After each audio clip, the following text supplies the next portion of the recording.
ಈ ಸರಣಿಯು ಕೂಸೆ ಮುನಿಸ್ವಾಮಿ ವೀರಪ್ಪನ್ ಪ್ರಯಾಣವನ್ನ ವಿಡಿಯೋ ರೆಕಾರ್ಡ್ ನಿರೂಪಣೆ ಪ್ರಶಂಸಾ ಪಾತ್ರಗಳ ಮೂಲಕ ಹಂಚಿಕೊಳ್ಳಲು ನಿರ್ಮಾಪಕರ ಪ್ರಯತ್ನವಾಗಿದೆ. ಭಾಗಿಯಾದವರು ತಜ್ಞರು, ಇತಿಹಾಸಕಾರರು, ಅತಿಥಿಯರು ಮುಂತಾದವರು ನಡೆಸಿದ ಅಥವಾ ವ್ಯಕ್ತಪಡಿಸಿದ ಅಭಿಪ್ರಾಯಗಳು, ಕಮೆಂಟ್ಗಳು ಮತ್ತು ಯಾವುದೇ ನ್ಯಾಯಾಲಯದ ತೀರ್ಪು, ಇತರೆ ಪ್ರಾಧಿಕಾರ ಮತ್ತು ಝೀಲ್ ಜಿ5 ನಿಂದ ದೃಢೀಕರಿಸಲ್ಪಟ್ಟಿಲ್ಲ. ಝೀಲ್ ಜಿ5 ಸರಣಿಯಲ್ಲಿ ವ್ಯಕ್ತಪಡಿಸಿದ ಯಾವುದೇ ವೀಕ್ಷಣೆಗಳು, ಅಭಿಪ್ರಾಯಗಳು ಅಥವಾ ಹೇಳಿಕೆಗಳನ್ನು ಬೆಂಬಲಿಸುವುದಿಲ್ಲ ಅಥವಾ ಅನುಮೋದಿಸುವುದಿಲ್ಲ. ನಿಖರತೆ ಮತ್ತು ಅಥವಾ ವಾಸ್ತವಿಕತೆ. ಈ ಸರಣಿಯ ಪ್ರಸಾರವು ಯಾವುದೇ ವ್ಯಕ್ತಿಯ ಮೃತ ಮತ್ತು ಅಥವಾ ಜೀವಂತ ಸ್ಥಳಗಳು, ಸಮುದಾಯ, ವರ್ಗ, ಜಾತಿ, ಪಂಥ, ನಂಬಿಕೆ, ವೈಭವೀಕರಿಸುವ, ಅವಹೇಳನ ಮಾಡುವ, ಮಾನನಷ್ಟಗೊಳಿಸುವ, ಭಾವನೆಗಳನ್ನು ನೋಯಿಸುವ ಉದ್ದೇಶದಿಂದಲ್ಲ. ಧರ್ಮ, ನಂಬಿಕೆ, ಪಂಥ, ಜನಾಂಗ, ಲಿಂಗ, ರಾಜಕೀಯ ನಾಯಕರು, ಸಂಸ್ಥೆಗಳು, ಯಾವುದೇ ಸರ್ಕಾರಿ ಅಧಿಕಾರಿ ಇತ್ಯಾದಿ ಅವರಿಗೆ ಹಾನಿ ಮಾಡಿಲ್ಲ. ಈ ಸರಣಿಯಲ್ಲಿ ವ್ಯಕ್ತಪಡಿಸಿದ ಅಭಿಪ್ರಾಯಗಳು ಅಥವಾ ಅದಕ್ಕೆ ಸಂಬಂಧಿಸಿದಂತೆ ಉದ್ಭವಿಸುವ ಯಾವುದೇ ಸಮಸ್ಯೆ ಝೀಲ್ ಅಥವಾ ಜಿ5 ಯಾವುದೇ ರೀತಿಯಲ್ಲಿ ಜವಾಬ್ದಾರಿಯನ್ನು ಹೊರುವುದಿಲ್ಲ. ಈ ಸರಣಿಯು ಪ್ರಬುದ್ಧ ವಿಷಯದೊಂದಿಗೆ ವ್ಯವಹರಿಸುತ್ತದೆ ಮತ್ತು ಬಲಿಪಶುಗಳ ಮೇಲೆ ಹಿಂಸಾಚಾರದ ಗ್ರಾಫಿಕ್ ತುಣುಕನ್ನು ಬಳಸಲಾಗಿದೆ. ಇದು ಸೂಕ್ಷ್ಮ ಪ್ರೇಕ್ಷಕರಿಗೆ ಸೂಕ್ತವಲ್ಲ. ಸರಣಿಯ ಚಿತ್ರೀಕರಣ ವೇಳೆ ಪ್ರಾಣಿಗಳಿಗೆ ಹಾನಿಯಾಗಿಲ್ಲ. ವ್ಯಕ್ತಿಗಳು ಹೇಳಿದ ಹೇಳಿಕೆಗಳು ಇತ್ಯಾದಿಗಳು ತಮ್ಮದೇ ಆದವು. ಝೀಲ್ ಜಿ5 ಅವುಗಳನ್ನು ಅನುಮೋದಿಸುವುದಿಲ್ಲ.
ಸರ್, ಕೊಲತ್ತೂರು ಮಾರ್ಕೆಟ್ ಇಂದ ಮಾರಿಮುತ್ತು ಮಾತಾಡ್ತಾ ಇದ್ದೀನಿ. ಬ್ಯಾನರ್ನ ಕಿತ್ತಾಕಿದೀವಿ ಸರ್. ನಮ್ಮ ಟೀಮ್ ಇವಾಗ ಬೇರೆ ಸ್ಪಾಟಿಗೆ ಹೋಗಿದೆ. ಅಲ್ಲಿ ಜಾಸ್ತಿ ಯಾರು ಜನ ಇಲ್ಲ ಸರ್.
ಬಳಿ ವೀರಪ್ಪನ್ ಮಾಡಿದಂತ ಸ್ಫೋಟದಿಂದ ಹೆಚ್ಚು ಕಡಿಮೆ 22 ಜನ ಸತ್ತು ಹೋಗಿದ್ದಾರೆ. ಆ 22 ಜನರ ದೇಹ ಚಿತ್ರ ಆಗಿರೋದ್ರಿಂದ ಐಡೆಂಟಿಫೈ ಮಾಡಲು ತುಂಬಾ ಕಷ್ಟ ಆಗ್ತಿದೆ. ನಾಡಿನ ಮುಖ್ಯಮಂತ್ರಿಗಳು ಮೇಟೂರಿಗೆ ನೇರವಾಗಿ ಭೇಟಿ ನೀಡಿದ್ದಾರೆ. This is the deadliest explosive attack on uniformed personnel in the history of our country.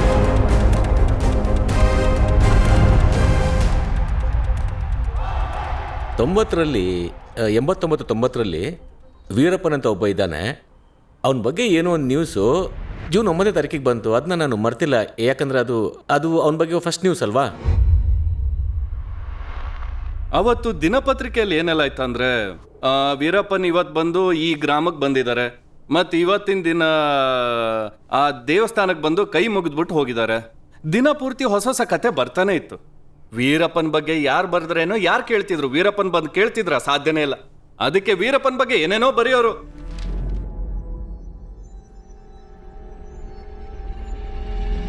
ಒಂದು ವರದಿ ಪ್ರಕಾರ 187 ಜನನ ಕೊಲೆ ಮಾಡಲಾಗಿದೆ. ಸುಮಾರು 2000 ಆನೆಗಳನ್ನು ಕೊಂದಿದ್ದಾನೆ. ಸುಮಾರು 11 ಕೋಟಿವರೆಗೂ ಸ್ಮಗ್ಲಿಂಗ್ ಮಾಡಿದ್ದಾರೆ ಅನ್ನೋ ವರದಿ ನಮ್ಮ ಹತ್ರ ಇದೆ ಅನ್ನೋದನ್ನ ನಾನು ಹೇಳಕ್ ಇಷ್ಟಪಡ್ತೀನಿ. ಪೊಲೀಸ್ ಅವರು ಅವ್ರ ಫೋಟೋನ ಏನಿಲ್ಲ ಅಂದ್ರೂ 1986-87ರಲ್ಲಿ ರಿಲೀಸ್ ಮಾಡಿದ್ರು. ಅದರಲ್ಲಿ ವೀರಪ್ಪನ್ ಹೀಗೆ ನಿಂತಿದ್ರು, ಮೀಸೆ ನೋಡಿದ್ರೆ ಇಷ್ಟೇ ಇಷ್ಟು ಉದ್ದ ಇತ್ತು. ಆ ಬ್ಲ್ಯಾಕ್ ಅಂಡ್ ವೈಟ್ ಫೋಟೋನಲ್ಲಿ ಅಷ್ಟೇನೆ.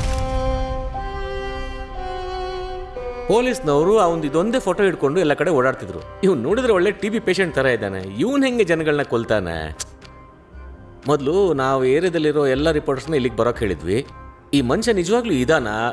ಇವನೇ ಇದನ್ನೆಲ್ಲ ಮಾಡ್ತಿರೋದು, ಇಲ್ಲ ಇವನ ಹೆಸರಲ್ಲಿ ರಾಜಕೀಯ ವ್ಯಕ್ತಿ ಯಾರಾದರೂ ಇದನ್ನ ಮಾಡ್ತಿರ್ಬೋದಾ? ಆ ದಿನಗಳಲ್ಲೇ ಈ ಕಡೆಯಲ್ಲೇ ವೀರಪ್ಪನ ಇದ್ದಾರೆ, ನಿಮ್ಮ ಸುತ್ತಾನೆ ಇದ್ದಾರಲ್ವಾ? ನೀವು ಅದನ್ನೆಲ್ಲ ಸರಿಯಾಗಿ ವಿಚಾರ ತಿಳ್ಕೊಂಡು ಒಂದು ಆರ್ಟಿಕಲ್ ಬರೀರಿ ಅಂದರು. ನಾವು ಅದನ್ನು ಹತ್ತಿರದಿಂದ ಗಮನಿಸ್ತಿದ್ವಿ, ಏನು ಮಾಡೋಣ ಅಂತ. ಅದೇ ಸಮಯದಲ್ಲಿ ನನಗೊಂದು ಮಾಹಿತಿ ಸಿಗುತ್ತೆ. ನಕ್ಕಿರನ್ ರಿಪೋರ್ಟರ್ಸ್ನ ಕರ್ಕೊಂಡು ನಾವು ವೀರಪ್ಪನ ಭೇಟಿ ಆಗೋಕ್ಕೋಸ್ಕರ ಕಾಡು ಒಳಗೆ ಹೋದ್ವಿ. ಆಗ ವೀರಪ್ಪನವರೇ ನನ್ನ ಎದುರಿಗೆ ನಿಂತಿದ್ರು. ಆಗ ನೋಡಿದ್ಮೇಲೆ ಇದೇನು ಭ್ರಮೇನ ಅಥವಾ ಕನ್ಸ ಅಂತ ಅನಿಸಿತ್ತು. 1991ರಲ್ಲಿ ಜಯಲಲಿತಾ ಅವರ ಅಧಿಕಾರ ಬರುತ್ತೆ. ಅವಾಗ ಏನಪ್ಪ ಅಂದರೆ ನಮ್ಮ ಸಂಗೋಟಿಯನ್ ಫಾರೆಸ್ಟ್ ಮಿನಿಸ್ಟರ್ ಆಗಿದ್ರು. ಸಭೆಯಲ್ಲಿ ಒಂದು ವಿಚಾರ ಹೇಳ್ತಾರೆ, ಏನಪ್ಪ ಅಂದರೆ ಆ ವೀರಪ್ಪನ್ ತಮಿಳ್ನಾಡು ಫಾರೆಸ್ಟಲ್ಲಿಲ್ಲ, ಯಾವುದೋ ಕರ್ನಾಟಕ ಅಥವಾ ಆಂಧ್ರ ಬಾರ್ಡ್ರಲ್ಲೆಲ್ಲೋ ಹೋಗಿದ್ದಾನೆ ಅಂತ. ಅದಾದಮೇಲೆ 15 ದಿವಸ ವೀರಪ್ಪನ್ ಬಂದು ಒಂದು 20 ಜನ ಪೊಲೀಸ್ ಅವ್ರನ್ನೆಲ್ಲ ಹೊಡೆದು ಬಿಸಾಕ್ಬಿಡ್ತಾರೆ. ಅದೇ ಆ ಬಾಂಬ್ ಬ್ಲಾಸ್ಟ್ ಎಲ್ಲ ಆಯ್ತಲ್ಲ ಅದರಲ್ಲಿ. ಈಗ 1ನೇ ತಾರೀಕು ಅಸೆಂಬ್ಲಿಯಲ್ಲಿ ಸಂಘಟನೆ ಏನು ಹೇಳಿದ್ರು ಅದು ನಿಜ ಆಗಿದ್ರೆ 22 ಜನ ಪೊಲೀಸರನ್ನ ಖಂಡಿತವಾಗ್ಲೂ ವೀರಪ್ಪನ್ ಸಾಯಿಸಿರಲ್ಲ. 22 ಜನರು ಪೊಲೀಸರನ್ನ ವೀರಪ್ಪನ್ ಸಾಯಿಸಿದ ನಿಜ ಆದರೆ 1ನೇ ತಾರೀಕು ಬಂದಿರೋ ಸ್ಟೇಟ್ಮೆಂಟು ಸುಳ್ಳು ತಾನೆ? ಆ ಕೊನೆ ದಿನ ನಾವು ಎಲ್ಲ ಫೋಟೋ ತೆಗಿತಾ ಇದ್ವಿ. ಗೋವಿಂದನ್ ಮತ್ತು ಅರ್ಜುನನ್ ಅದೇ ಕಡೆ ಬರ್ತಾಯಿದ್ರು, ಬೇಗನೆ ಬರ್ತಾಯಿದ್ರು. ಸರಿ, ಇದೆಲ್ಲ ಸಾಕು, ನೀವು ತೆಗೆದಿದ್ದೆಲ್ಲ ಅದು ಮುಗಿದಿದೆ, ನಮಗೆ ಬೇರೆ ಯಾವುದೋ ಅರ್ಜೆಂಟ್ ಕೆಲಸ ಇದೆ, ನೀವಿನ್ನು ಹೊರಡಿ ಅಂತ ಅವ್ರು ಹೇಳಿದ್ರು. ಅದಾದ ಮಾರನೇ ದಿವಸನೇ ಒಂದು ಗಣಿಗಾರಿಕೆಯಲ್ಲಿ ಒಂದು 20ರಿಂದ 22 ಜನರ ಮೇಲೆ ಸತ್ತು ಹೋಗಿದ್ರು ಅಂತ ಸುದ್ದಿ ಬಂದಿತ್ತು. ಆಗ ನಾವು ಅಂದ್ಕೊಂಡ್ವಿ ನಮ್ಮನ್ನು ಅರ್ಜೆಂಟ್ ಯಾವುದೋ ಕೆಲಸ ಇದೆ ಅಂತ ಹೇಳಿ ಕಳಿಸಿದ್ದು ಇದಕ್ಕೋಸ್ಕರನೇ ಅಂತ. That made Tamil Nadu police to decide that it should not tolerate this man anymore.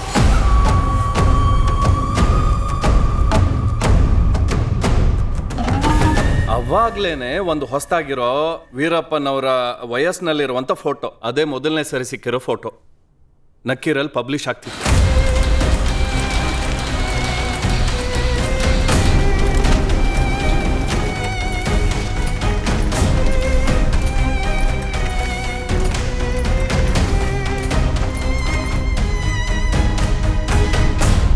ಇದನ್ನು ನೋಡಿದಾಗ ನನಗೆ ಅವಾಗ ಏನು ಅನಿಸ್ತು ಅಂತಂದರೆ ಖಂಡಿತವಾಗ್ಲೂ ಈ ಮನುಷ್ಯ ಈ ಥರದ್ದೆಲ್ಲ ಮಾಡಿರ್ಬೋದು ಅಂತ. ನಾನು ಅವಾಗ ಏನು ಹೇಳಿದೆ ಅಂಥೇಳಿ, ಈ ಮನುಷ್ಯನ ನೋಡಿದ್ರೆ ಒಳ್ಳೆ TB ಪೇಷಂಟ್ ಥರ ಇದ್ದಾನೆ, ಇದನ್ನೆಲ್ಲ ಈ ಮನುಷ್ಯನ ಕೈಲಿ ಮಾಡೋಕ್ಕೆ ಸಾಧ್ಯನಾ ಅಂತ ಅದೇ ತಾನೇ ಪ್ರಶ್ನೆ ಕೇಳಿದ್ದು ನಾನು. ಆದರೆ ಇವನ್ನ ಈ ಥರ ಫೋಟೋದಲ್ಲಿ ನೋಡಿದ್ಮೇಲೆ ಆ ಗನ್ನ ಹಿಡ್ಕೊಂಡು ಅದು ಆ ಜಬರ್ದಸ್ತಾಗಿ ಆ ಸ್ಟೈಲಾಗಿ ಕೂತಿರೋದು ಫಸ್ಟ್ ಸ್ಟಿಲ್ ಸರ್ ಇದು. ಅದನ್ನು ನೋಡಿದ ತಕ್ಷಣ ನಮಗೆ ಇವನು ಈ ಥರ ಮಾಡಿರ್ಬೋದು ಅಂತ ಅನಿಸ್ತು. ಆದ್ರೆ ಒಬ್ಬ ಕೊಲೆಗಾರನ ವೀರ ಅಂತ ಹೇಳಬಾರ್ದು, ಆದರೂ ಅವನು ವೀರನೇ. ಎಲ್ಲರ ಹಾಗೆ ಅವನೊಬ್ಬ ಸಾಧಾರಣವಾದ ಅಪರಾಧಿ ಅಲ್ಲ, gangster with some organising talent. ಅಂದಿನ ಕಾಲದಲ್ಲಿ ಅವನು ಆಂಧ್ರದಲ್ಲಿ ಬಂದು ಆರಂಭಿಸ್ದ ಅಂದರೆ ವಾಲೆಯರ್ವರೆಗೂ 1000 ಸ್ಕ್ವೇರ್ ಕಿಲೋಮೀಟ್ರ್ ಅವನಿಗೆಲ್ಲನೂ ಗೊತ್ತಿತ್ತು. ಅಲ್ಲಿರೋ ಜನಗಳು ನಮಗೆ ಯಾವುದೇ ರೀತಿಯ ಸಹಾಯ ಮಾಡಲಿಲ್ಲ. ಏನಕ್ಕಂದ್ರೆ ಅಲ್ಲಿರೋ ಇನ್ಫಾರ್ಮರ್ಸ್ ಅವ್ರಿಗೆ ಭಯ ಹುಟ್ಟಿಸಿದ್ರು. ಒಬ್ರು ಯಾರಾದ್ರೂ ಜೀಪಲ್ಲಿ ಹೋದ್ರೆ ಪೊಲೀಸರು ಬಂದು ಜೀಪಲ್ಲಿ ಕರ್ಕೊಂಡು ಹೋದ್ರು ಅಂತ ಹೇಳ್ತಿದ್ರು. ಪೊಲೀಸ್ ಅವರು ವೀರಪ್ಪನ ಮೇಲೆ ಅಟ್ಯಾಕ್ ಮಾಡಿದ್ರೆ ಆರಾಮಾಗಿ ನೆಮ್ಮದಿಯಿಂದ ಜನಗಳು ಇರ್ತಿದ್ರು. ನಮ್ಮ ಕೈಯಲ್ಲಿ ಆಗಲ್ವೇ? ಪೊಲೀಸ್ ಅವರಿಗೆ ಹೊಡೆದ್ರೆ ನಿಮ್ಮನ್ನು ಸುಮ್ಮನೆ ಬಿಡ್ತಾರಾ? ಅದೇ ವೀರಪ್ಪನ ಹೊಡೆದ್ರೆ ಯಾರು ಕೇಳ್ತಾರೆ? Karnataka Chief Minister S.M. Krishna denied Veerappan's demand over the Kaveri water issue. It is a mystery. His existence itself is ಒಂಥರ ಮಿಸ್ಟೀರಿಯಸ್. ಫಿಯರ್. ಪೊಲೀಸರಿಗೆ ಯಾರು ಹೆಲ್ಪ್ ಮಾಡಕ್ ಆಗಲ್ಲ, ಯಾಕಂದ್ರೆ ಅವರೇ ಅಪ್ಪರ್ ಹ್ಯಾಂಡಲ್ ಇರ್ತಿದ್ರು. ಇಲ್ಲ ಅಂದ್ರೆ ಒಬ್ಬ ದೊಡ್ಡ ಅಧಿಕಾರಿ ತಲೆನ ಕತ್ತರಿಸಕ್ ಆಗ್ತಿತ್ತ? ನೋಡಿ ಅವ್ರಿಗೆ ಎಷ್ಟು ಧೈರ್ಯ ಇರಬೇಕು. ಅವನು ಸುಮಾರು 132 ವ್ಯಕ್ತಿಗಳನ್ನ ಅಂದ್ರೆ ಪೊಲೀಸ್ ಡಿಪಾರ್ಟ್ಮೆಂಟ್ ಅವ್ರನ್ನು ಸೇರಿಸಿ ಸಾಯಿಸಿದ್ದಾನೆ. ಶೂಟ್ ಮಾಡಿದ್ರು, ಪೊಲೀಸ್ ಅಧಿಕಾರಿಗಳು ಶೂಟ್ ಮಾಡಿದ್ರು. ಹೌದು, ನಾನು ಒಪ್ಕೊಳ್ತೀನಿ. ನನ್ನ ಮಗಳನ್ನ ನಿನ್ ಮುಡ್ದೆ ಶೂಟ್ ಮಾಡಿದ್ರು. ಸ್ವಾಭಿಮಾನ ಇರೋ ಯಾವುದೇ ವ್ಯಕ್ತಿ ಹಾಗಿದ್ರು ಹಾಗೆ ಮಾಡ್ತಿದ್ದ. India's most wanted man, Kusa Muniswamy Veerappan, is still holding captive one of the country's most loved actors. Raj Kumar has starred in 210 films. Delhi central government ಇಂದ ಹೆಲಿಕಾಪ್ಟರ್ಸ್ ಎಲ್ಲ ಬಂದಿದ್ವು. 19 ಸೆಂಟರ್ಸ್ನೆಲ್ಲ ಐಡೆಂಟಿಫೈ ಮಾಡಿ ಫಾರೆಸ್ಟ್ ಅಲ್ಲಿ ಅದೇ ಜಾಗದಲ್ಲಿ ಅದೇ ಪೊಲೀಸ್ ಫೋರ್ಸ್ನ ಡಿಪ್ಲಾಯ್ ಮಾಡಿದ್ರು. Actor Raj Kumar lies somewhere in these hills, and his captor remains as elusive as ever.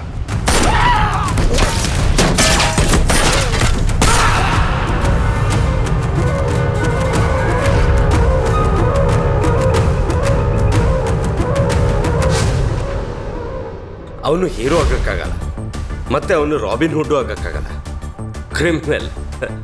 ತುಂಬಾ ಕ್ರೂರವಾದ ಗ್ಯಾಂಗ್ಸ್ಟರ್, ಧೈರ್ಯವಾದ gangster, ruthless and cruel. We cannot grade him as a noble hero ಅಂತೆಲ್ಲ ಹೇಳಕ್ಕಾಗಲ್ಲ. ಅಲ್ಲಿ leadership qualities ಇಲ್ಲ, ಅವನೊಬ್ಬ cheat. Veerappan ಬಗ್ಗೆ ಪೊಲೀಸ್ನವರಲ್ಲಿ ಒಂದು, ಈಗ ನೋಡಿ ಎಲ್ಲ ಬಂದಿರೋ ಕತೆ ಒಂದೇ ತರ ಇದೆ. ವೀರಪ್ಪನ್ ಬಗ್ಗೆ ಪೊಲೀಸ್ನವರು ಏನ್ ಬರ್ದಿಟ್ಟಿದಾರೋ ಅದೇ ಕತೆನ ಎಲ್ಲರೂ ಹೇಳ್ತಿರೋದು. ಆದ್ರೆ ವೀರಪ್ಪನ್ ಬಾಯಲ್ಲಿ ಏನ್ ನಡೀತು ಅಂತ ಕೇಳಿ ತಿಳ್ಕೊಬೇಕಲ್ವಾ?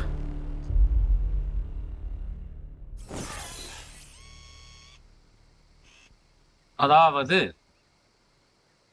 என்னுடைய நாட்டு மக்களுக்கு, அதாவது என்னுடைய தாய்மார்கள், என்னுடைய சகோதரர்கள், பெரியோர்கள், சிறியோர்கள் எல்லாருக்கும் கேட்கும்படி, நீங்க இதை பார்க்கும்படி நான் பேசுறேன். இதுல என்ன கருத்துக்கள் இருக்குது அப்படின்னு சொல்லி நாட்டு மக்களெல்லாம் கூர்ந்து பாருங்க. ஆனா தப்பு என்னதா இல்ல அரசாங்கத்து தப்பா அதை புரிச்சுக்காங்க நீங்க. என்ன, நான் நல்லபடியா பேசுறேன். என்ன நடந்ததுன்னு என்னுடைய வாழ்க்கை வரலாறா அப்படியே எடுத்து சொல்றேன். சின்ன வயசுல இருந்த நான் எப்படி மனிதனானேன், 50 வருஷனுடைய அனுபவத்தை நான் சொல்றேன். வணக்கம் எல்லாரும், அதாவது நாட்டு மக்களுக்கு நான் வணக்கம். கடவுளே, ஆண்டவா, முருகா, தெய்வமே.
ನಮಸ್ಕಾರ, ನನ್ನ ಹೆಸರು ವಿದ್ಯಾ ವೀರಪ್ಪನ್. ನಮ್ಮ ಅಪ್ಪನ ಹೆಸರು ವೀರಪ್ಪನ್.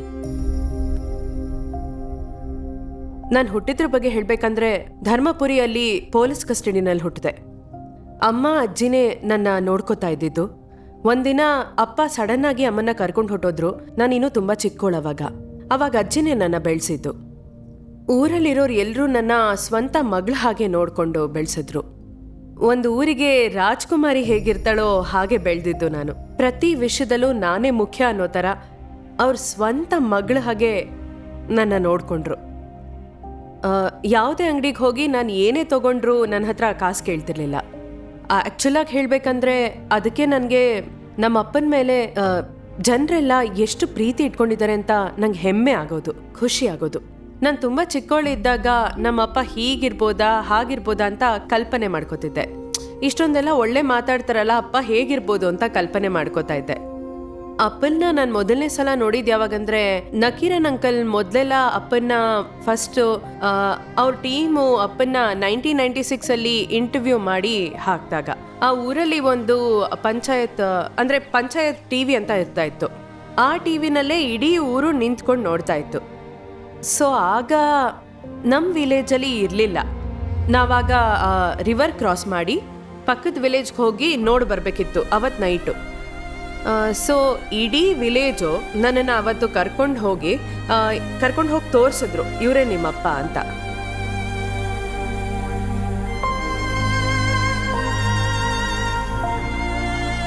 ಒಳ್ಳೆ ಗನ್ನೆಲ್ಲ ಇಟ್ಕೊಂಡು ತುಂಬ ಗಂಭೀರವಾಗಿ ಕೂತಿದ್ರು.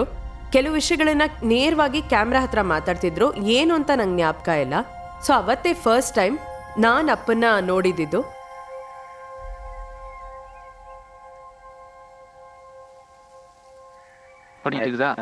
நக்கீரன் பத்திரிகையின் சார்பா நான் வந்து உங்களை சந்திச்சிருக்கிறேன். நான் வந்து பொய் சொல்ல மாட்டேன். எப்பவுமே நான் பொய் பேசுறது கிடையாது. ஒரு எதிரியை ஒழிச்சு கட்டுறதுக்கு மட்டும் பொய் பேசுவேன். என்ன அழிக்கிறதுக்கு பல்லாயிரக்கணக்கான பொய்யை பேசுவாங்க. அதுக்கு மேலே நான் எத்தனையோ நாடகம் போட்டு அவங்களை ஒழிச்சு கட்டுவேன். இது என்னுடைய சிந்தையில் உண்டு. ஆனால் வந்து ஒரு உண்மையான ஒரு பொது மனுஷனுக்கு என் உயிரியே கொடுத்து காப்பாற்றுவேன். இது ரெண்டும் என்கிட்ட உண்டு. இது என்றைக்குமே என்னுடைய நெஞ்சில் குடிக்கொண்டு இருக்கும். உண்மையான வார்த்தை இப்போ நான் சொல்கிறது, இதில் ஒன்றும் பொய் கிடையாது. அரசியல்வாதி மாதிரி மேடையில் ஏறி உன்னை காப்பாற்றினேன், உங்களுக்கு அதை பண்ணுறேன் இதை பண்ணுறேன்னு சொல்லிவிட்டு நாடகம் போட்டுவிட்டு கடைசியில் ஆட்சிக்கு வந்த உடனே அவங்க சம்பாதிக்கிறதுக்கு போயிடுவாங்க. அப்புறம் அவங்களுடைய குடும்பம் அவங்க தான் சம்பாதிக்கணுங்கிறதுக்கு போயிடுவாங்க. ஆனால் வந்து மக்களுக்கு எதுவும் செய்ய மாட்டாங்க. அப்படி வீரப்பன் நான் அல்ல. சொன்னத்தை காப்பாற்றக்கூடிய வீரப்பன் நான். ஏன்னா வீரத்தையை காப்பாற்றுவேன். அது வீரத்தையும் நல்ல நாட்டில் இந்த பூமியிலேயே வீரத்தையை விதைக்குவேன். வேறுபட்டால் நான் கோடை கிடையாது. அதாவது இப்போ எல்லாமே நான் எடுத்து சொல்கிறேன், நல்ல விவரமாக கேளுங்க.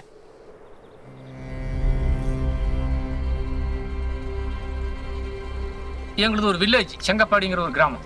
பாலாத்துக்கு பக்கமாக, அதாவது காவேரி ஆற்று கரையிலேயே இருக்குது. கர்நாடகா ஸ்டேட்டில் உள்ள இருக்கிறாங்க. நாங்கள் சொல்ல போனால் நாங்கள் கர்நாடகாரனுங்க.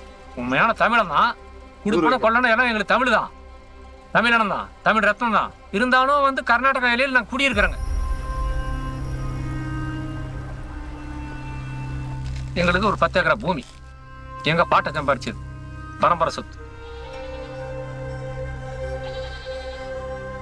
அது எங்கள் சித்தப்பன் எங்கள் அப்பன் 2 பேர் அண்ணன் தம்பிங்க. அதில் அவங்களுக்கு 5 ஏக்கரா போடிச்சு, எங்களுக்கு 5 ஏக்கரா. அது வந்து கொஞ்சம் மேட்டுக்காடு, ஒரு வரக்கிணறு. ரொம்ப வெள்ளாம விளையாது, என்னமோ அப்படி விளைப்பாங்க, கொஞ்சம் நெஞ்சு விளையாது. அப்படி படிப்பு கிடையாது, நான் படிக்கல. ஏதோ சுமார் பின்னாடி ஏதோ அப்படி காட்டுக்குள்ள வந்து படித்தேன். நான் படிப்பு இல்லாமல் என்னடா பண்ணுற, கண்ணு வெளிச்சம் இல்லையே அப்படின்ட்டு படித்தேன். தாய்மொழி தமிழ் படித்தேன். அதுக்கு முன்னெல்லாம் எங்கள் குடும்பத்தில் என்னை படிக்க வைக்கிறதுக்கு கூட அவங்களுக்கு வாய்ப்பு கிடையாது. புருஷ் எதுவுமே கிடையாது. ரொம்ப குடும்ப காலம். அதாவது சில நாள் பட்டினி. ವೀರಪ್ಪನ ಅಪ್ಪ ಬಂದು ಕೂಸು ಮುನುಸ್ವಾಮಿ, ಅವನ ಅಮ್ಮ ಬಂದು ಪನ್ನತಾಯಿ. ಅವ್ರಿಗೆ 5 ಜನ ಮಕ್ಕಳು. ಅದರಲ್ಲಿ ಬಂದು ದೊಡ್ಡ ಮಗ ಮಾದಯ್ಯನ್, ವೀರಪ್ಪನ್, ಅರ್ಜುನನ್. ಹೆಣ್ಮಕ್ಳು ಬಂದು ಮುನಿಯಮ್ಮಾಳ್, ಮಾರಿಯಮ್ಮಾಳ್. ಇವರು 5 ಜನ ಮಕ್ಕಳು ಆ ಕುಟುಂಬದಿಂದ. ನಾವೆಲ್ಲ ಒಂದೇ ವಯಸ್ಸಿನವರು. ನನಗಿಂತ 1 ವರ್ಷ ದೊಡ್ಡವನು ವೀರಪ್ಪ. ನಮ್ಮ ತೋಟ ಅಲ್ಲೇ ಪಕ್ಕದಲ್ಲೇ ಇದ್ದಿದ್ದು. ಅವರು ನಮ್ಮ ಮನೆ ಹತ್ರನೇ ಇರ್ತಾರೆ. ಹಂಗೆ ಇಲ್ಲಿ ಬಂದ್ಬಿಟ್ಟು ಆಟ ಆಡ್ಕೊಂಡು ಕಾಡ್ಗೋಗಿ ಕಾಡಲ್ಲೇ ಆಟ ಆಡ್ಕೊಂಡು ಹಂಗೆ ಮಲ್ಕೊಂಡ್ಬಿಡ್ತಿದ್ರು. ಮಲ್ಗಿದ್ದೆದ್ದು ಹಂಗೆ ಅವ್ರ ಮನೆಗೆ ಹೋಗ್ಬಿಡ್ತಿದ್ರು. ವೀರಪ್ಪ ಚಿಕ್ಕವನಿಂದ ನಮ್ಮ ಜೊತೆಗಿದ್ದ. ಬಟ್ಟೆ ಹಾಕತಿರ್ಲಿಲ್ಲ. ಅದಕ್ಕೆ ನಾವೆಲ್ಲರೂ ಅವನ್ನ ಕೊತ್ತ ಕೊತ್ತ ಅಂತ ಕರಿತಿದ್ವಿ. ಹಿಂಗೆಲ್ಲ ತಿರುಕೊಂಡು ಅಲ್ಲಿ ಕಾಡಲ್ಲಿ ಹೋಗಿ ಮಣ್ಣಲ್ಲೆಲ್ಲ ಮಲ್ಕೊಂತಾರ, ಅದಕ್ಕೆ ನಾನು ಕೊತ್ತ ಕೊತ್ತ ಅಂತ ಕರಿತಿದ್ದೆ.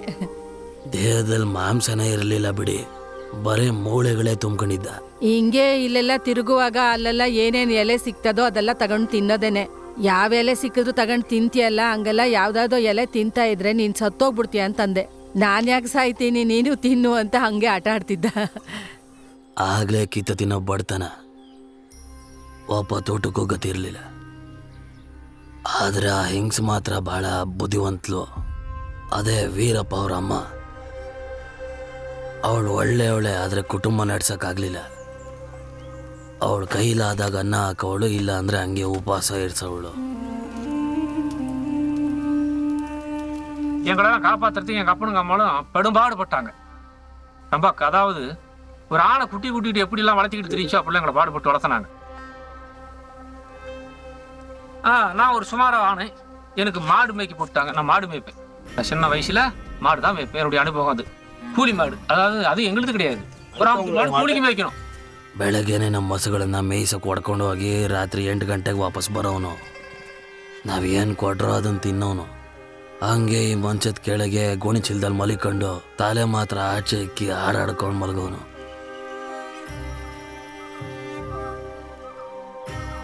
மாடு காட்டுக்குள்ள மேசன்ல காட்டுடைய அனுபவம் பூரா எனக்கு தெரியும்.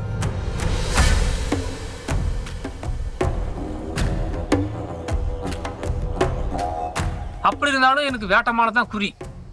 எங்க அப்பன் தொழில், ஏதாவது எங்க பாட்டன் தொழில் அது, எங்க அப்பன் தொழில் அது, பின்னாடி அடுத்தாப்படி எங்களுக்கு குறியே அதுதான். அது வழியே தான் எங்களுக்கு ஆசை, வேட்டையாடணும் வேட்டையாடணும் வேட்டைப்படணும் அப்படின்ட்டு. அப்பனே எங்களை கூட கூட்டிட்டு போவோம் கையாளா வேட்டைக்கு.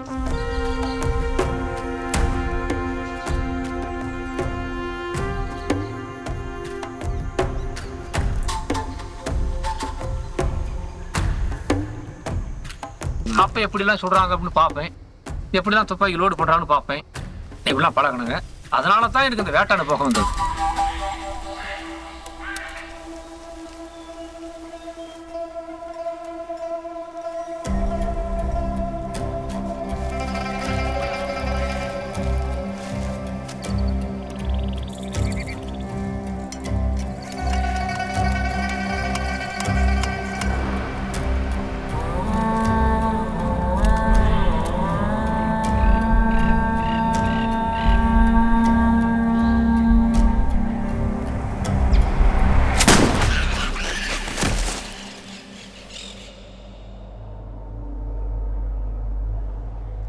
ಕಾಡಿನ ಪರಿಸರಕ್ಕೆ ಅಲ್ಲಿ ಹೊಂದ್ಕೊಂಡಿರುವಂಥ ಜನಗಳು, ಅವರು ತಿನ್ನೋಕೆ ಅಥವಾ ವರ್ಷದ ಆದಾಯ ಏನೇ ಇದ್ರೂ ಅದು ಎಲ್ಲ ಬಂದು ಮಳೆ ಬಿದ್ರೇ ಆಗೋದು.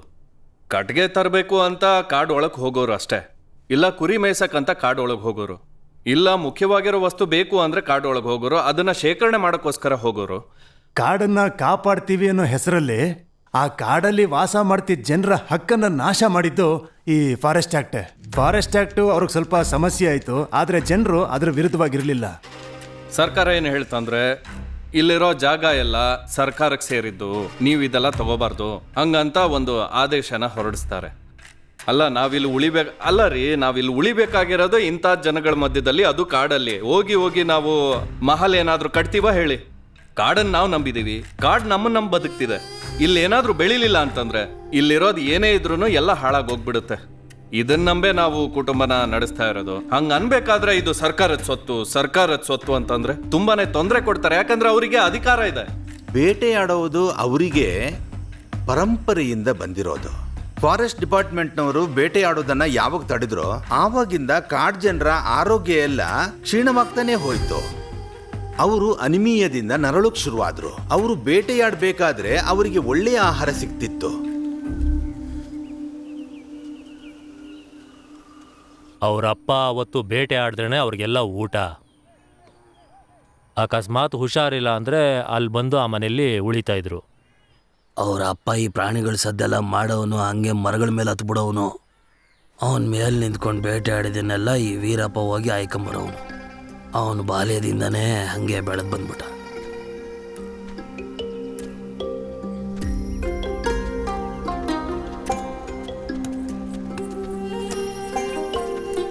எதுக்காக வேட்டையாடுனேன்? வேட்டையிலையும் பயங்கர ஆர்வம். எங்க குடும்பமும் படைக்கிறதுக்கு எங்களுக்கு வழி இல்லை. நான் அதாவது சொல்ல போனா என்னுடைய பண்ணி அதாவது வன்னியும் படையாச்சின்னு தான் என்ன சொல்லணும். ஆனா நாங்க ஒரு வேடப்புறவத்தான், காட்டு வேடப்புறவத்தான் என்னாங்க.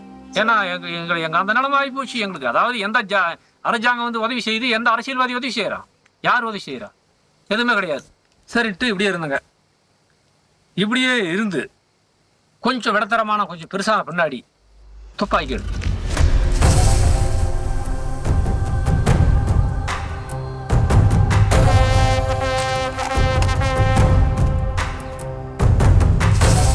சுமார் 13 வருஷம் அப்படிங்கலாம் துப்பாக்கி எடுத்துட்டேன். 14 வயசுல பயங்கரமான வேட்டைக்காரன்.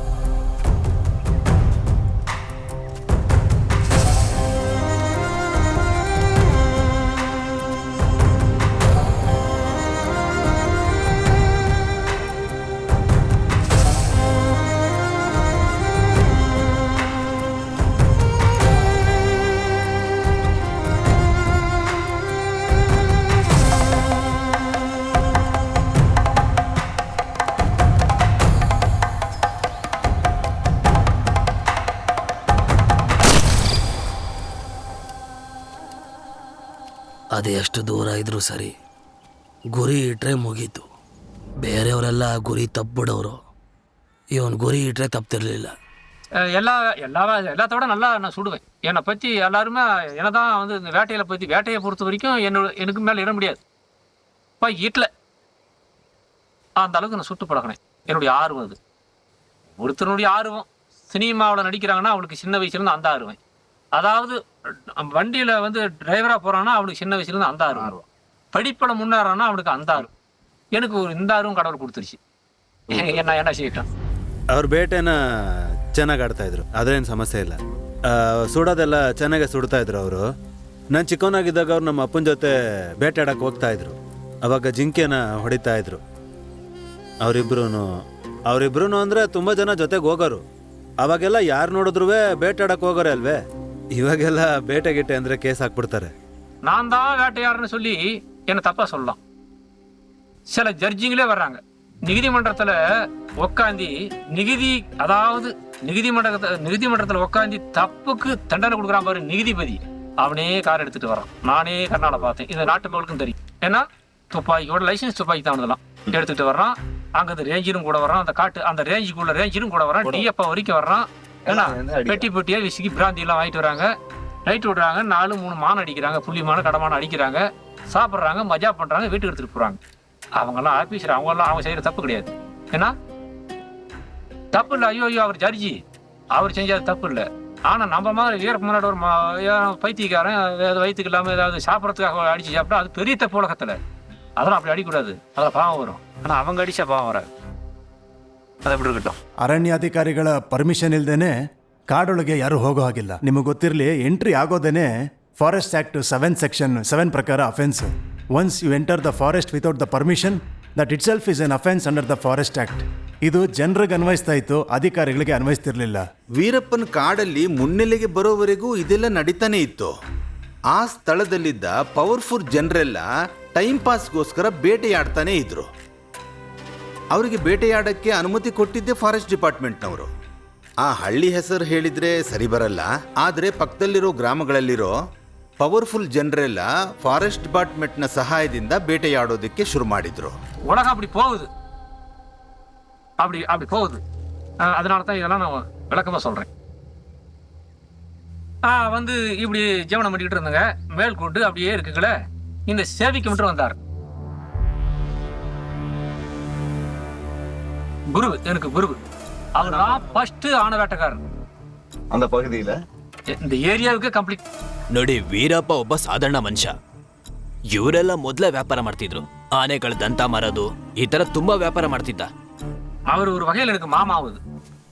இப்படி நான் காட்டில் போயிட்டு இருக்கல, அவரும் வந்தார். அப்புறம் சந்திச்சு பேசினாங்க. நானும் வரேன், எங்க மாமா ஆனை அடிக்க வந்தியா அப்படின்னேன். ஆமா மச்சான் அப்படின்னாரு. அவர் யார் வேணும், சின்ன பையனை கூட மச்சான் தான் சொல்லுவார். ரொம்ப மருகேரியை கூப்பிடுவார்.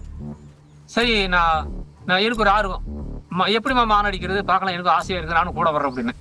நான் பார்க்கலாம். அவர் முட்டு கூட்டி போறாரு.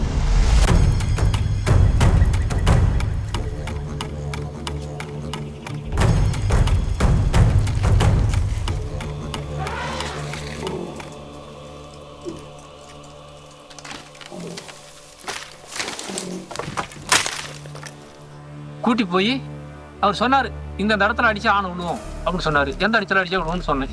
பாரு மச்சான், அந்த அடிக்காத பிடிச்சி அதில் அடிச்சா விழுந்து போயிடும். கரெக்டாக அந்த நெத்தி குழியில் பிடிச்சி அடிச்சா விழுவும். ரைஃபிளில் பாரு நல்லா கரெக்டாக அந்த மென்னங்களை தேவமரை பிடிச்சி அடிச்சா நல்ல போய் கழிப்பு விழுந்து போயிடும். இப்படி தான் அடிக்கணும் அப்படின்னு சொன்னார். அப்படின்னா அவர் டபுள் பேர் ரைஃபிள், அதாவது 577, அதாவது 527 நம்பர் பெரிய ரைஃபிள் டபுள் பேரில் கொண்டு வந்தார். அப்புறம் கொடுத்தாரு அடிக்க சொல்லி அடித்தேன்.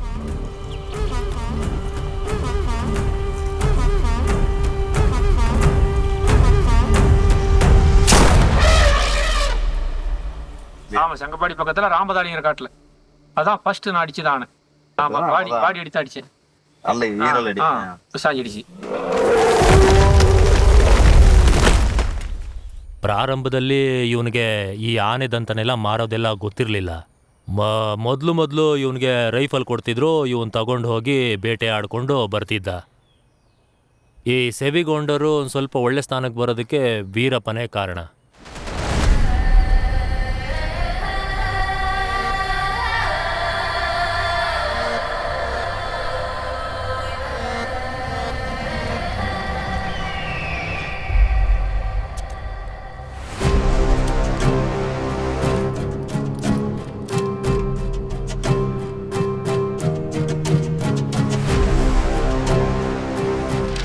ಮೊದಲಿಗೆ ಹಸುವಿಗೋಸ್ಕರ ಬೇಟೆ ಆಡ್ತಿದ್ದ ವೀರಪ್ಪನ್ ಆಮೇಲೆ ದುಡ್ಡುಗೋಸ್ಕರ ಬೇಟೆ ಆಡಕ್ ಶುರು ಮಾಡ್ದ.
ಸಂಗಪಡಿಯಿಂದ ಕಾಡು ಒಳಗಡೆಯಿಂದನೇ ಕೊನೆಯ ಪಕ್ಷ 80ರಿಂದ 100 ಕಿಲೋಮೀಟರ್ ದೂರ ಇರಬೇಕು. ಅವ್ರು ಹಾಗೇನೆ ಕಾಡು ಒಳಗಡೆ ನಡ್ಕೊಂಡೇ ಬಂದ್ಬಿಡ್ತಿದ್ರು. ಒಂದು 500,000 ಕೊಟ್ರೆ ಆಗಲೇ ತುಂಬ ದೊಡ್ಡದು. ಈ ಲಾಳ ಇರುತ್ತಲ್ಲ, ಅಂದರೆ ಹಸುಗೆ ಲಾಳ ಹೊಡಿತಾರಲ್ಲ, ಆ ಥರ ಕೈಗಳನ್ನ ಮಡಚಿ ಆ ಕೊಂಬುಗಳನ್ನೆಲ್ಲ 1.5 ಅಡಿಗೆ ಕಟ್ ಮಾಡಿಕೊಂಡು ನಾನೇ ನನ್ನ ಕಣ್ಣಾರ ವೀರಪ್ಪನ್ ತಗೊಂಡೋಗೋದು ನೋಡಿದ್ದೀನಿ. ಅದನ್ನೆಲ್ಲ ಎತ್ಕೊಂಡು ಒಂದು ಚೀಲದಲ್ಲಿ ಹಾಕ್ಕೊಂಡು ಬಸ್ಸಲ್ಲೇ ಕೇರಳಗೆ ಹೋಗ್ಬಿಡ್ತಾ ಇದ್ದ.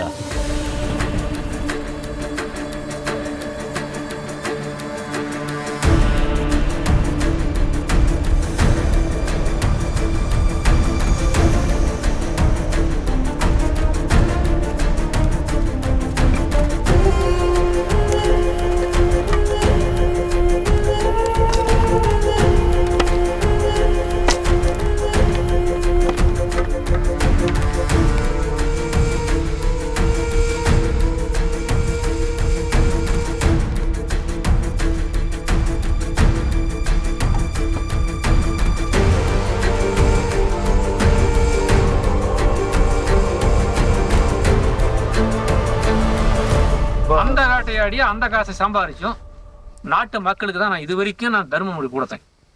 அதிகமாக ஏதோ எங்களுக்கு சாப்பிட்றதுக்கு ஓரளவுக்கு வச்சுக்கோங்க, மீதி பூரா ஜனங்களுக்கு தான் கொடுப்பேன். ஆனால் என்னாட்ட எவ்வளோ பேர் ஆமாம் பேரு தான் வீரப்படுத்த தவிர ஆணையிடுறான்னு சொல்லி, ஆனால் பல லட்சக்கணக்கான பேர் ஆணை வேட்டைக்காரன். எல்லாரும் என் பேரை சொல்லி பொழைச்சாங்க, இட்டாங்க, போனாங்க, வந்தாங்க. என்ன பேர் மட்டும் என்னது. ಶೂಟ್ ಮಾಡ್ತಾರೆ, ಸಿಗುತ್ತೆ, ತಗೊಂಬಂದು ಎಲ್ಲಾದ್ರೂ ಭವಾನಿಯೋ ಯಾವುದಾದ್ರೂ ಅದಕ್ಕಂತಾನೆ ಜನ ಇರ್ತಾರಲ್ಲ ಅವರಿಗೆ ಅಂತ ಗ್ರೂಪ್ ಇರುತ್ತಲ್ವಾ, ಅವ್ರಿಗೆ ವ್ಯಾಪಾರ ಮಾಡ್ತಿದ್ದ. ಮತ್ತೆ ಅವರಿಂದ ಏನಿದೆ ತಗೋತಿದ್ದ. ಅವ್ರು ಒಬ್ರೇ ತಗೊಂಡಿರೋದು ಮತ್ತೆ ಅವ್ರು ಮಾತ್ರ ಶೂಟ್ ಮಾಡಿದ್ರು ಅಂತೆಲ್ಲ ಇಲ್ಲ, ತುಂಬಾನೇ ನಡೆದಿದೆ ಅದು. அரசியல்வாதிகள் அவங்க அடிக்கலாம் ஆள் வச்சு அடிச்சாங்க, ரைஃபிள் வாங்கி கொடுத்துக்கிட்டு. ஆமா, பேர் மட்டும் வீரப்பன் பேரு இப்படி எல்லாம் இருந்தது. அப்புறம் எவ்வளோ வேட்டையாடினா ஃபாரஸ்ட்காரங்களுக்கு ரஞ்சம் கொடுத்தேன், அதிகாரிகளுக்கு ஆஃபீஸர்களுக்கு போலீஸ் டிபார்ட்மெண்ட்டுக்கு ரஞ்சம் கொடுத்தேன். எல்லாமே இப்படிலாம் நடந்துக்கிட்டு வந்துட்டு இருந்தது. ஆனால் நான் நேரடியாக அவங்க கிட்ட போய் கலந்து பேச மாட்டேன். எங்கள் அண்ணன் பார்த்துக்குவாங்க, அதாவது டிபார்ட்மெண்ட்டும் எங்கள் அண்ணன் பார்த்துக்குவோம். அவங்கள சரி கட்டுறதுக்கு காசு வாங்கிட்டு போயிடுவாங்க. ನನ್ನ ರೇಂಜ್ ಒಳಗಡೆ ನೀನು ಹೊಡಿಬಾರ್ದು, ಬೇರೆ ಕಡೆ ಹೊಡ್ಕೊಂಡು ಬಾ, ನನಗೆ ಮಾಮೂಲಿ ಕೊಡು ಅಂತ ಕೇಳ್ಬಿಡೋರು. ஆனால் ஆஃபீஸருங்களுக்கு கொடுத்தது நிஜம். அரசியல்வாதிகளுக்கு 5 பைசா நான் கொடுக்கவும்ல, அவங்க என்கிட்ட வாங்கணும், ஓட்டு கேட்பாங்க, சப்போர்ட் பண்ண சொல்லி அதை நான் செஞ்சு விட்ருவேன். மக்களுக்கு சொன்னால் நான் யாருக்கு சொல்கிறேன்னா அவனுக்கு மட்டும்தான் ஓட்டு போடுவாங்க, ஆனால் அடுத்தவங்களுக்கு ಓಟು போட மாட்டாங்க. ಏನೇ ಕುಟುಂಬದ ಸಮಸ್ಯೆ ಇದ್ರೆ ವೀರಪ್ಪನ ಹತ್ರ ಹೋಗಿ ಹೇಳೋರು. ಹಾಗೆ ಊರಲ್ಲಿ ಏನಾದರೂ ಸಮಸ್ಯೆ ಆದರೆ ವೀರಪ್ಪನ ಹತ್ರ ಹೇಳೋದು. ಇಷ್ಟೆಲ್ಲ ನಡೆದಿರೋ ಜನಗಳಿಗೆ ಇವರೇನೇ ಪಂಚಾಯತಿ ಮುಖ್ಯಸ್ಥ ಅಂತ ತಿಳ್ಕೊತಾರೆ. ಹಿಂಗಿರ್ಬೇಕಾದ್ರೆ ನೋಡಿ, ಪಂಚಾಯತಿ ಎಲೆಕ್ಷನ್ ನಡೆದ್ರು, MLA ಎಲೆಕ್ಷನ್ ನಡೆದ್ರು, ಅವ್ರು ಏನೇ ಒಂದು ಮಾತಾಡಿದ್ರು, ಏನಾದರೂ ವಿಷಯ ಹೇಳಿದ್ರು ಜನಗಳು ಕೇಳ್ತಾರೆ ಅನ್ನೋವಂಥ ವಿಷಯ 90ನೇ ಇಸ್ವಿ ಕಾಲಘಟ್ಟದಲ್ಲೇ ಇತ್ತು. ಅವನು ಕೊಳ್ಳೇಗಾಲದ ಪೊಲಿಟಿಕಲ್ ಡೆವಲಪ್ಮೆಂಟ್ನ ಕಂಟ್ರೋಲ್ ಮಾಡ್ತಿದ್ದ, ಹನ್ನೂರ್ ಮತ್ತು ಆ ಸುತ್ತಮುತ್ತ. ಆವಾಗಿನ MLA ರಾಜುಗೌಡ ಜೊತೆ ಅವ್ರು ತುಂಬ ಹತ್ರ ಇದ್ರು. ರಾಜುಗೌಡರ ಪರವಾಗಿ ಅವನು ಕ್ಯಾಂಪೇನ್ ಮಾಡ್ತಾ ಇದ್ದ. ವೀರಪ್ಪನ್ ಬಂದು ಇವರಿಗೆ ಓಟ್ ಹಾಕಿ ಇವರನ್ನ ಗೆಲ್ಸಿ ಅಂತ ಜನಗಳ ಮುಖಾಂತರ ಬೇರೆಯವನ ಕೈಯಲ್ಲಿ ಹೇಳಿ ಕಳಿಸೋರು. ಆಗ ಪ್ರಚಾರ ಎಲ್ಲ ಮಾಡ್ತಿರ್ಲಿಲ್ಲ, ಯಾರ್ದೋ ಕೈಯಲ್ಲಿ ಹೇಳೋರು. இந்த ராஜீகவுடன் சொல்லி ஒருத்தர் இருக்கிறான், ராஜீகவுடன். ஆமா, ராஜீகவுடா கொஞ்சம் ஹெல்ப் பண்ணுப்பா நம்மளுக்கு வீரப்பா, காங்கிரஸுக்கு தந்தாரு. கேட்டாப்படி சரி ஆகட்டுங்க அப்படின்னு சொல்லி ஜனங்களுக்கெல்லாம் சொன்னேன், ராஜி கவுண்டர் போட்டு போடுங்க அப்படின்னு சொன்னேன். சரி நீ சொன்ன சரிப்பா நான் போடுறேன் அப்படின்ட்டு போட்டாங்க. அந்த தடவை நிறைய போட்டாங்க. நம்ம கிராமம் மட்டுமல்ல, அந்த ஏரியாவில் எங்கேயுமே முடிஞ்ச அளவுக்கு சுத்து வட்டத்தில் பூராம சொன்னேன். அந்த தடவை அவர் தான் செஞ்சாரு. சரி அப்ப வந்து ஜனதாவில் வந்து யாரு நிக்கிறாங்க, நாகண்ணன். அந்த தடவை வந்து அவன் தோத்து போயிட்டான்ல. அப்ப அவன் அப்ப இருந்த ஏமால ரொம்ப அவனுக்கு வயிற்றுச்சல் வந்துடுச்சு. இன்னும் இருக்கப்பட்ட அரசியல்வாதிகள்லாம் போய் சொன்னாங்க, நிறைய லீடர்ஸுங்கெல்லாம் போய் வீரப்பன் தான் இந்த வேலையை செஞ்சு விட்டான், இந்த மக்களுக்கெல்லாம் தசை திருப்பி விட்டான், இல்லைன்னா ராஜ்யம் கொண்டு செவிக்க முடியாது, அவன் மன்னன வேலை தான் அப்படின்னு நம்ம மேல கொஞ்சம் வரத்த அவங்களுக்கு. இதுல வந்து எங்களுக்கு உள்ளூர்ல வந்து கொஞ்சம் தகராறு வந்துருது. உள்ளூர்ல அதாவது அவங்களும் எங்க ஜாதிக்கார பசங்க தான். அவனுங்க வந்து நாகண்ணன் கோஷ்ಠಿಲ್ இருந்தாங்க. ಈ ಆನೆನ ಬೇಟೆ ಆಡಕ್ಕೆ ಹೋದ್ರಲ್ಲ, ಅದರಿಂದನೇ ಜಾಸ್ತಿ ಆಗಿದ್ದ ಸಮಸ್ಯೆ. ಅವ್ರ ಜೊತೆಗೆ ಬೇಟೆ ಆಡಕ್ಕೆ ಆವಾಗ ಇವರ ಮಹದಿಯನ್ ತಂಗವೆಲನ್ ಅಂತ ಇವ್ರು ಚಿಕ್ಕಪ್ಪ ಇದ್ರಲ್ಲ, ಅವ್ರೊಂದಿಬ್ರನ್ನ ಜೊತೆಗೆ ಕಳ್ಸ್ಕೊಟ್ರು ಬೇಟೆ ಆಡಕ್ಕೆ, ಆನೆ ಬೇಟೆ ಆಡಕ್ಕೆ. அவன் ஆனை வேட்டை ஆடுவான், சிக்கேரி ஆடுவான், நானும் ஆனை வேட்டை சிக்கேரி எல்லாம் ஆடுவாங்க, விவசாயமும் பண்ணுவாங்க, இப்படிலாம் அவங்க செய்வாங்க. ஆனா எங்க கிட்ட அவங்க வரமாட்டான், பயம் அவங்களுக்கு சுட்டுப்படும் தெரியும். ಅವಾಗ ವೀರಪ್ಪನೂ ಅವರಣ್ಣ ಮಾದಿನೂ ಇವರು ಹೋಯ್ತವ್ರಲ್ಲ ಆನೆ ಬೇಟೆಗೆ, ಬೇಟೆ ಆಡಕ್ಕೆ ಬಿಡಬಾರ್ದು ಇವ್ರನ್ನ ಹಂಗಂತ ಚಿಕ್ಕಪ್ಪನ್ನ ಒಳಗಾಕ್ಸ್ಬಿಟ್ರು. ಅವಾಗ ಪೊಲೀಸ್ ಅವನಿಗೆ ಸಪೋರ್ಟ್ ಮಾಡೋರು.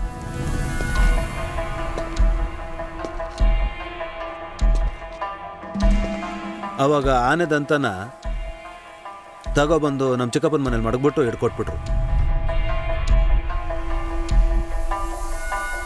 ಈ ವೀರಪ್ಪನ್ ಒಬ್ಬಂಟಿಯಾಗಿ ಕಾಡೆಲ್ಲ ಅಲ್ದಾಡ್ಕೊಂಡು ಬೇಟೆ ಆಡ್ತಾ ಇದ್ದಿದ್ದರಿಂದ ಈ ವೀರಪ್ಪನ ಕೈ ಮೇಲಾಗಿತ್ತು.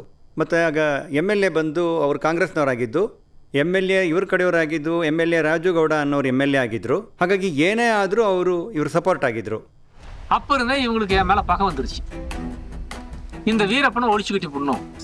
ಎಲ್ಲ ಸೇರ್ಕತ್ತು, ಸರ್ಕಾರನೂ ಸೇರ್ಕತ್ತು, ಆನೆದಂತನೂ ಸೇರ್ಕತ್ತು. அவங்க அந்த கட்சியில் இருந்ததுனால எப்படியாவது இவனை சுட்டு போடணும் அப்படின்னு சொல்லி அவனுக்கு ஒரு வைத்தறிச்சல். அதுக்கு முன்னாடி தான் என்னை சுடுறதுக்கு ரெடி பண்ணாங்க அவங்க.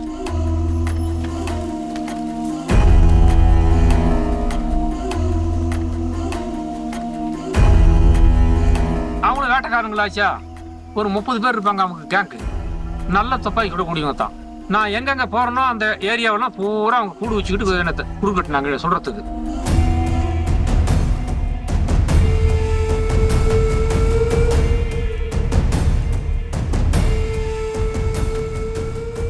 நானும் ரொம்ப நாள் ஒளிஞ்சு பார்த்தேன். அதே டைமில் எங்கள் அம்மாளுக்கு அதாவது கேன்சர் புத்து வியாதி வந்துருச்சு. சரி நான் ஒழிச்சுக்கிட்டே இருக்கிறேன், காட்டுக்குள்ளேயே ஒழிச்சுக்கிட்டு இருக்கிறேன். இங்கே வந்து அவங்க சுடுவாங்க என்ன பண்ணுறது அப்படின்னு சொல்லி நிறைய ஊர் மக்களும் உன்னை சுடுறதுக்கு ரெடியாக இருக்கிறாங்கப்பா, இன்னும் கொஞ்சம் எச்சரிக்கையாக இருந்துக்கா, ஏமாத்திச்சுக்கு பிறகு சுட்டு விடுவாங்க அப்படின்னு சொன்னாங்க. எங்களையும் துப்பாக்கி இருக்கும், இருந்தாலும் அவங்க மறைஞ்சிருந்து சுடுவாங்கல்ல அப்படின்ட்டு ನಾನು ಎಚ್ಚರಿಕೆಯಾಗಿ கொஞ்ச ನಾள் இருந்தேன். ಅವರು ಅದರಿಂದ ತಪ್ಪಿಸ್ಕೊಳ್ಳೋಕೆ ಕಾಡೊಳಗಡೆ ಅಂದ್ರೆ ಫಾರೆಸ್ಟ್ ಒಳಗಡೆ ಹೋದ್ರು. ತಿರುಗಿ ಅವರು ವಾಪಸ್ ಬರಲಿಲ್ಲ. ಕಾರಣ ಏನು ಅಂತಂದ್ರೆ ಆ ಊರಲ್ಲಿ ಚಂಗಪಾಡಿ ಅನ್ನೋ ಊರಲ್ಲಿ ಬಂದು ಅಲ್ಲಿನ ಜನಗಳಲ್ಲಿ ಸ್ವಲ್ಪ ಜನ ಅವನಿಗೆ ಸಪೋರ್ಟ್ ಮಾಡ್ತಾ ಇದ್ರು, ಇನ್ ಸ್ವಲ್ಪ ಜನ ಅವನಿಗೆ ಎದುರಾಗಿದ್ರು. ಆಮೇಲೆ ಅವರು ಇಲ್ಲಿಗೆ ಬಂದಾಗ ಅವರನ್ನ ಪೊಲೀಸ್ನವ್ರು ಬಂದು ಹಿಡ್ಕೊಂಡು ಹೋಗ್ತಾರೆ ಅಂತ ಭಯ ಬೀಳಿಸಿದ್ರು. ಅವಾಗ ಅವರು ಹೆದರ್ಕೊಂಡು ಫಾರೆಸ್ಟ್ಗೆ ಓಡೋದ್ರು. ಆಮೇಲೆ ಅವರು ಊರಿಗೆ ಬರಲೇ ಇಲ್ಲ, ಫಾರೆಸ್ಟ್ ಅಲ್ಲೇ ಬದುಕಕ್ಕೆ ಶುರು ಮಾಡಿದ್ರು.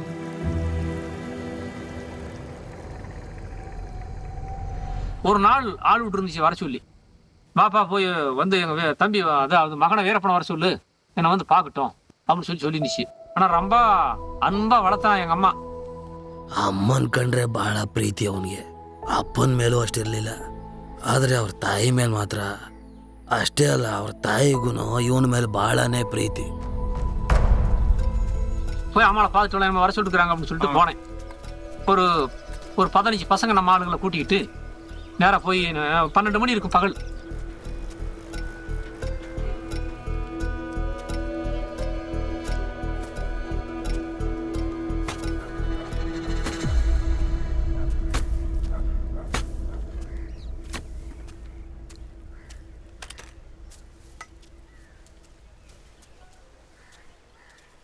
போய் பார்த்தா அம்மா என்னை பார்த்துட்டு அழுதுச்சு.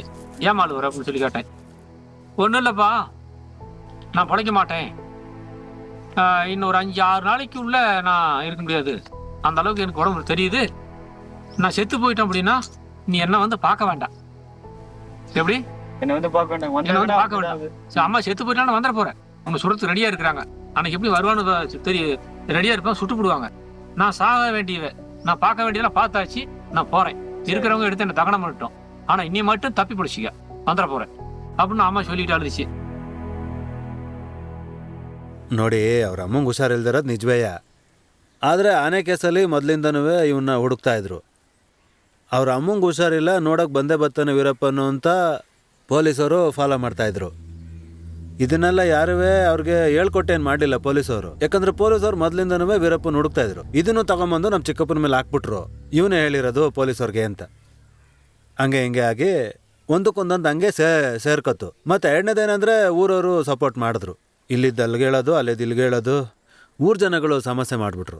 ಆಮೇಲೆ ಅಲ್ಲಿದ್ದ ಜನಗಳೆಲ್ಲ ಇವ್ರನ್ನ ಕೆರಳಿಸೋದಿಕ್ ಶುರು ಮಾಡಿದ್ರು. ಬಿಡಬೇಡ ವೀರಪ್ಪನ್, ನೀನು ಬಿಡಬಾರ್ದು, ನೀನು ಅವ್ರಿಗೆ ಏನಾದರೂ ಮಾಡಲೇಬೇಕು, ಅವ್ರನ್ನ ಬಿಡಬಾರ್ದು ಅಂತ ಹೇಳಿ ಅವರು ವೀರಪ್ಪನ್ಗೆ ಅವನನ್ನ ಮುಂದೆ ತಳ್ಳಿದ್ರು. ಇನ್ನೊಂದು ವಿಷಯ ಹೇಳಬೇಕು ಅಂದರೆ ಅವ್ರಣ್ಣ ಮಾದಯ್ಯನ್ ಅಂತ ಇದ್ರಲ್ಲ, ಅವರೇ ಇದಕ್ಕೆಲ್ಲ ಮುಖ್ಯ ಕಾರಣ. ವೀರಪ್ಪ ಅವರಣ್ಣ ಮಾದಿ ಏನು ಮಾಡ್ತಿದ್ರು ಅಂದರೆ, ನೈಟಲ್ಲಿ ಕಾಲಿಗೆ ಸಾಕೊಂಡು ಆ ಗುಂಡಿಲೇ ಓಡಾಡ್ತಾ ಇರೋನು. ಅದವ್ರ ಮನೆ ಪಕ್ಕದಲ್ಲೇ. ಬೆಳಗ್ಗೆ ಊರವ್ರನ್ನೆಲ್ಲ ಕರ್ಕೊಂಬಂದು ನೋಡಿ ರಾತ್ರಿ ಎಲ್ಲ ಯಾರೋ ಓಡಾಡವ್ರೆ, ಹೆಜ್ಜೆ ಗುರುತೆಲ್ಲ ತೋರಿಸೋದು. ನೆನ್ನೆ ನೈಟು ನನ್ನ ನೋಡೋದಕ್ಕೆ ಅಂತ ಯಾರೋ ಬಂದವ್ರೆ, ದೂರದಲ್ಲಿ ನಿಂತ್ಕೊಂಡು ನೋಡವ್ರೆ, ನನ್ನ ಶೂಟ್ ಮಾಡೋಣ ಅಂತ. ನೋಡಿ ಇಲ್ಲೆಲ್ಲ ಹೆಂಗೆ ಓಡಾಡವ್ರೆ ಅಂತ ಹಂಗಂತ ಕರ್ಕೊಂಡೋಗಿ ತೋರಿಸ್ತಿದ್ದೆ. நான் எங்க வந்துட்டுனா மாயார் வந்துட்டேன். என்னமா அம்மா நல்லா தானே பேசுது, அவ்வளோ சீக்கிரம் ஆகாது அப்படின்ட்டு வந்துட்டேன். தம்பி அர்ஜுன் வர சொல்லிவிட்டு வந்திருந்தேன். அதாவது ஒரு டேட்டு சொல்லிவிட்டு வந்தேன். தம்பி பல இடத்துல இருக்கிறேன், நீ அங்கே வந்துரு. ஒரு 15 நாள் கழிச்சு ஒரு டேட் சொன்னேன். பல டேட்டுக்கு நீ அங்கே வந்துரு. நான் அவங்களுக்கு தெரியும் அந்த இடம். நாங்கள் தானே மறைஞ்சிருக்கணும் இல்லை. சரிட்டு அர்ஜுன் அங்கேருந்து வந்தான்.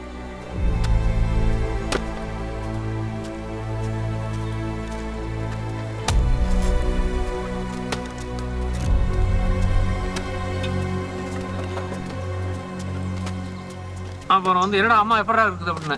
அம்மா செத்து போச்சுன்னா நீ வந்து 5 நாள் ஆச்சு, செத்து போச்சு, தகனம் பண்ணியாச்சு அப்படின்னா.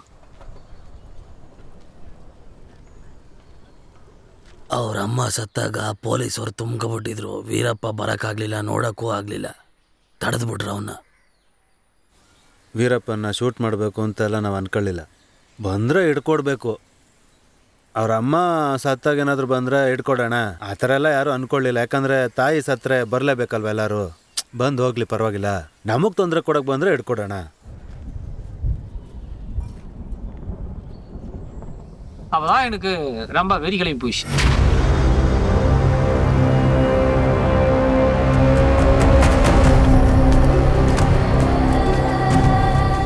அவளுக்கு கூட உயிர் தண்ணி கூட ஊற்ற முடியாது, உதவாத போயிடுச்சு. இவங்களுக்கெல்லாம் நம்ம என்ன பாவம் செஞ்சு, இவங்களால தானே நம்ம ஒழிய வேண்டிய ஒரு கஷ்டமா போயிடுச்சு.